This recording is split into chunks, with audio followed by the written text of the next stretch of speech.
दोस्तों, आज की कहानी है। बहू, तुझे अपनी नौकरी का इतना घमंड क्यों है?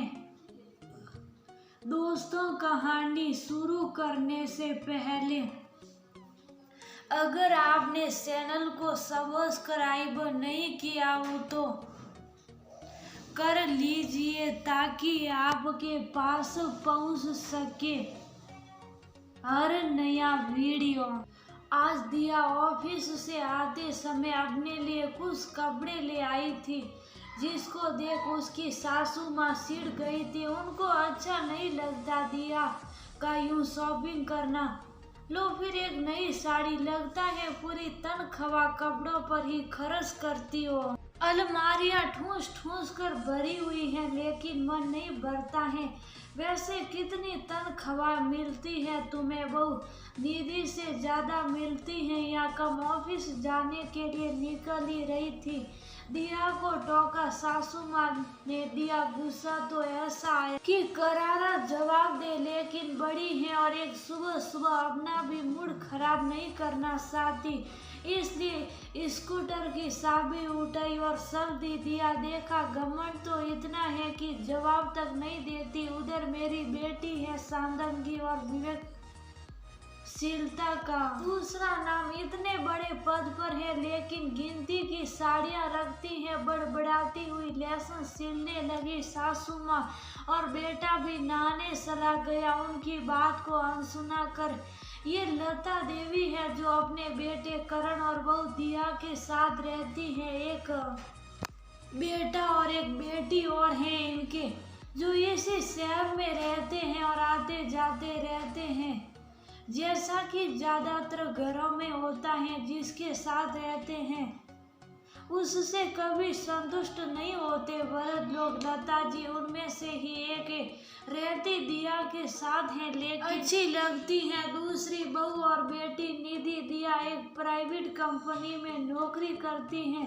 बड़ी शौकीन और खुश मिजाज औरत है। वह कड़ी मेहनत करती हैं और खुलकर जीती हैं। ज्यादातर महिलाओं की तरह उसे भी नए नए कपड़े पहनने और तैयार होकर रहने का शौक है। अपने पैरों पर खड़ी है और समझदार भी, इसलिए पति देव भी कोई आपत्ति नहीं जताते। लेकिन सासू माँ उन्हें बिल्कुल पसंद नहीं उसका यूं कपड़ों पर खर्च करना। ऐसा नहीं है कि जरूरत से ज्यादा खर्च करती है या सिर्फ अपने बारे में सोचती है, लेकिन कपड़ों को व्यवस्थित रखना भी एक कला है जो बहुत अच्छे से जानती है दिया। इसी वजह से उसके कपड़े हमेशा नए दिखते हैं, जो सासू माँ को भ्रमित कर देते हैं। ऐसा भी नहीं है कि वह सासू माँ के कपड़े गंदे रखती हैं या उनका ध्यान नहीं रखती, वह सबका ध्यान रखती है, लेकिन जिसे संतुष्ट होना ही नहीं उसका क्या, इसलिए बार बार सुनाती रहती हैं और तुलना करती रहती हैं। खासकर अपनी बेटी निधि से बहुत तुलना करती है, जो अक्सर नाराजगी का कारण बनता है। घर में इस तरह अनजाने ही खलनायिका बन जाती है निधि, जो इन सब बातों में बिल्कुल दिलचस्पी नहीं लेती। व्यस्त होने के कारण ज्यादा समय तो आ नहीं सकती निधि दीदी, लेकिन जब भी आती है मम्मी का यही राग चलता रहता है और उन्हें समझाने में ही पूरा समय निकल जाता है। इस चक्कर में भाई भाभी के पास तो बैठ भी नहीं पाती और उन्हें भी गलत फहमियां होने लगती हैं। आज फिर यहाँ से गुजर रही थी निधि तो माँ से मिलने आ गई। ऐसी गलत फहमियों की स्थिति में समझदार बेटियां भी नहीं चाहती कि भाई भाभी की अनुपस्थिति में मायके जाए, लेकिन माँ ने कोई दवाई मंगवाई थी और भाई भाभी के आने में भी ज्यादा समय नहीं था, इसलिए चली गई। माँ भी खुश हो गई। मन की बात जो भी हो बेटी से तो कहती है। उन्हें तो आज सुबह से ही खुजली हो रही थी मुंह में, इसलिए शुरू हो गई। पता है आज फिर नई साड़ी पहनी थी, 1000 से कम की नहीं होगी। उस पर तरह तरह का मेकअप पता है हर 15 दिन में ब्यूटी पार्लर जाती हैं। तुम भी तो उसी की उम्र की हो, फिर भी इतनी विवेकशील हो। लेकिन उसे तो लगता है घर ही नहीं सूझता, ना पैसा बसाना, ना सही जगह लगाना, बस उड़ाना। पता नहीं इतने कितने रुपये कमाती होगी। तुम्हें पता है कुछ क्या तनख्वाह मिलती होगी उसे? मेरी तो किसी बात का जवाब नहीं देती, नाराजगी से बोलती जा रही थी। मम्मी फिर शुरू हो गई, आप कितनी बार बोला है कि यूं तनख्वाह नहीं पूछते किसी की। इतना कमाती होगी तभी तो खर्च करती होगी मुझसे, और आपसे तो नहीं मांगती। फिर सबका अपना अपना शौक होता है मम्मी, मुझे बचपन से जानती हैं आप। मुझे शौक नहीं है मुझे सजने संवरने का, लेकिन इसका मतलब ये नहीं है कि सब मेरे जैसे ही हो।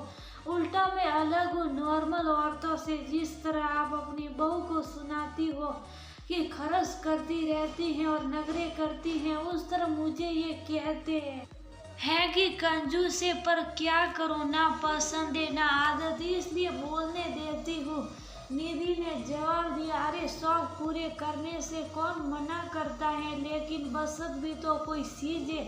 ऐसे ही चलता रहा तो बुढ़ापे के लिए क्या बसाएगी। पता है उसकी उम्र में मैंने खुद की बसत से 10 तोला सोना खरीदा था, और ये कपड़ों में उड़ा रही है। आपने सोना भी अपने शौक के लिए ही खरीदा ना था। जैसी खुशी आपको सोना पहनकर होती थी, वैसे उसे इन सब चीजों से मिलती है। कौन कहता है कि वह बचत नहीं करती? आपने इस उम्र में अपना घर बनाया था, उसने बना दिया है, वो भी तो ये बात आपको सुना सकती है।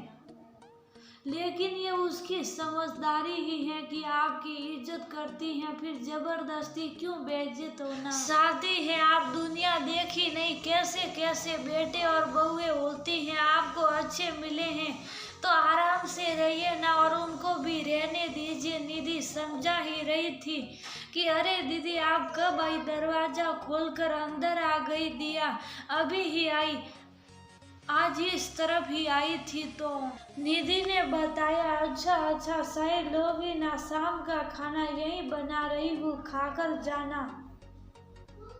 किचन में जाते हुए बोली दिया, और समझ चुकी थी मेरी की बात सुन ली है उसने, लेकिन खुशी थी कि माँ समझे ना समझे, दिया की गलतफहमियां जरूर दूर हो चुकी हैं अपनी ननन के प्रति।